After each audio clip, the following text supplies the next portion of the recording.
Halo semua, kali ini kita mau bahas tentang Hannah dan Samuel. Ini pelajaran kalau tidak salah yang ke-10 dari Gospel Primer. Seperti biasa kita mengambil dari Pesan Truth sekarang tanggal 13 1903. Oke. Hannah ini adalah seorang wanita Israel. Dan dia sangat sedih karena dia bertahun-tahun tidak memiliki anak. Kita bisa lihat ya, di ayat 7 itu dibilang 1 Samuel 1 ayat 7. Demikianlah terjadi dari tahun ke tahun, setiap kali Hana pergi ke rumah Tuhan, Penina menyakiti hati Hana, sehingga ia menangis dan tidak mau makan. Penina ini ya cukup mengganggu lah, ya bahkan mengganggu ya, karena hati Hana itu hingga dibuat menangis. Karena merasa tidak berhasil untuk memiliki anak. Nah, ini kita bisa lihat ceritanya tuh di 1 Samuel 1, dimulai dari ayat pertama, tapi kita bahas dari mulai ayat 5, 6, dan 7. Nah, dia berkali-kali, Hana ini minta berkali-kali kepada Tuhan untuk diberikan kepada dia seorang anak laki-laki. Dan dia bernazar atau dia berjanji bahwa dia akan mengembalikan anak laki-laki ini kalau diberikan kepada Allah, menjadi hambanya Tuhan. Jadi di situ kita bisa lihat bahwa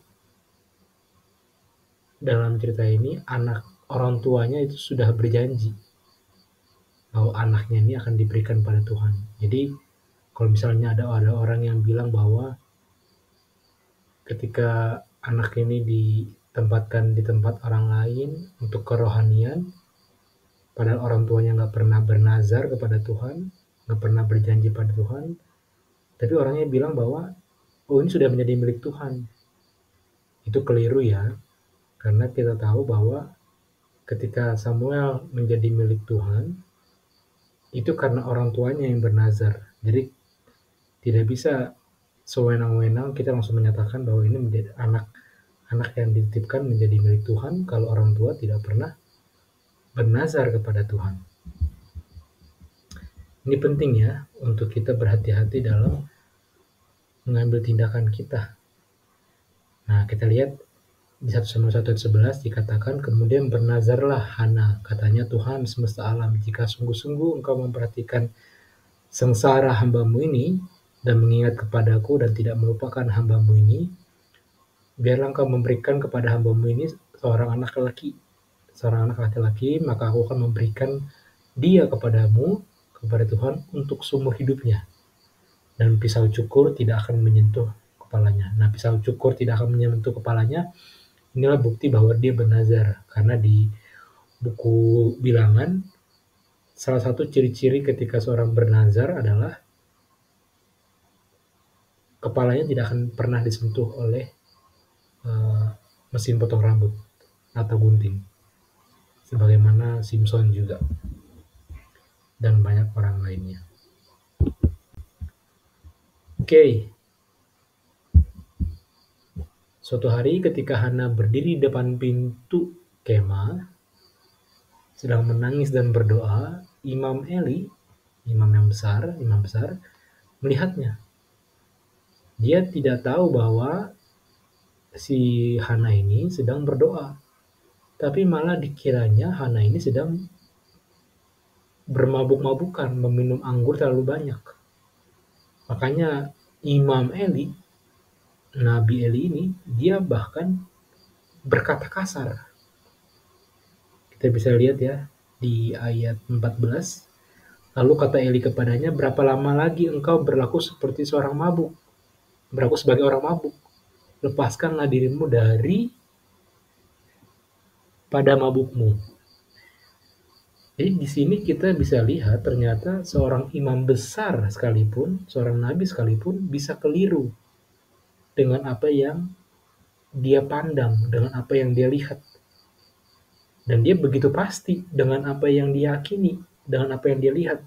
Sampai dia akhirnya mengatakan kata-kata yang pedas, mengatakan kata-kata yang tajam kepada orang yang dia sendiri nggak tahu sebenarnya apa yang sedang dilakukan. Dia begitu percaya dengan kesimpulannya pribadi, yang menghasilkan dia memiliki kekeliruan dalam menyimpulkan persoalan. Lalu Hana mengatakan kepada Imam Eli bahwa ia nggak mabuk, tetapi ia sedang menceritakan masalahnya kepada Tuhan, kemudian Eli menyesali kesalahannya. Jadi Imam Eli ini sadar bahwa yang dilakukan itu salah ketika dia berkata kasar, bukan justru mengatakan kepada orang itu, kamu bukan kukis yang kuat, atau kamu bukan orang yang kuat. Enggak, justru dia menarik perkataannya dan dia meminta maaf, dia menyesalinya. Dia menyuruh Hana untuk pergi dan dengan tenang, dan Tuhan akan memberikan apa yang dia minta. Hana percaya pada perkataan Imam Eli, dan dia dengan bahagia pergi meninggalkan Ka'bah.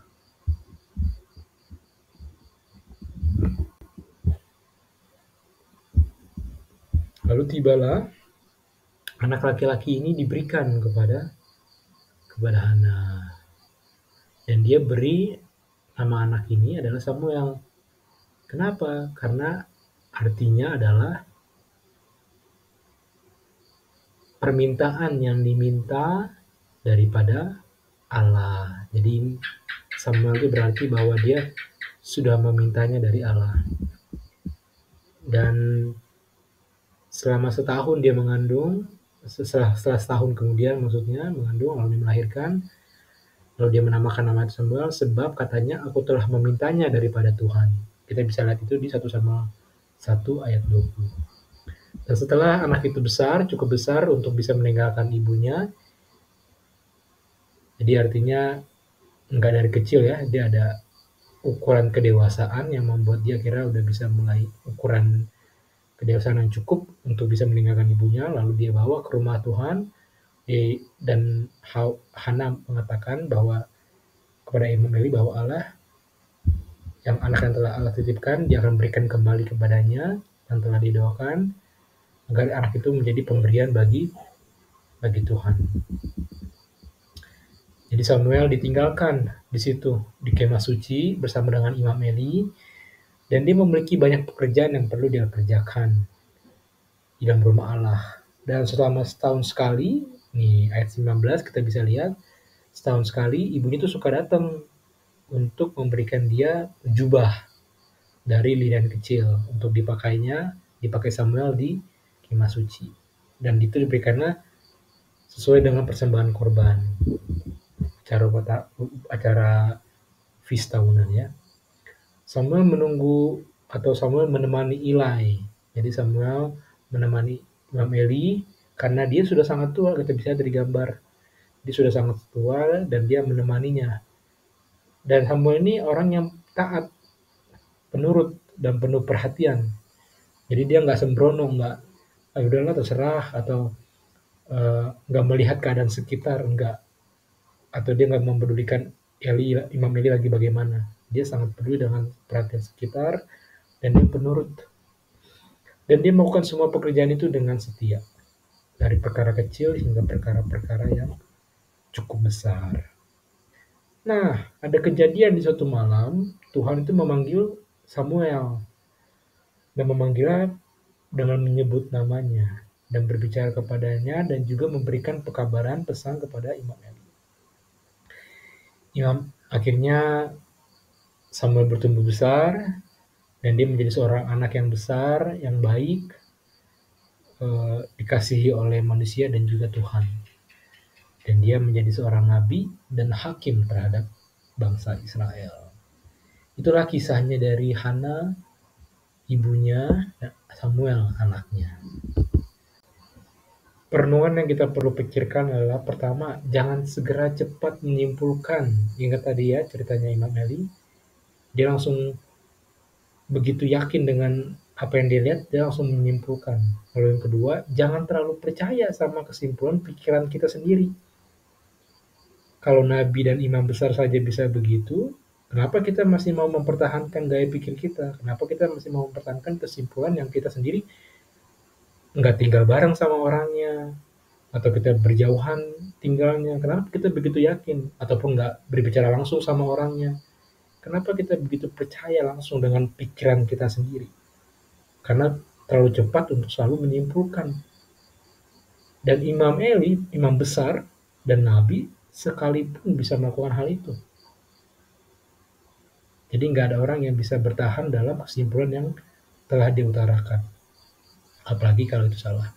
Dan kalaupun salah, kalaupun dilakukan, minta maaf.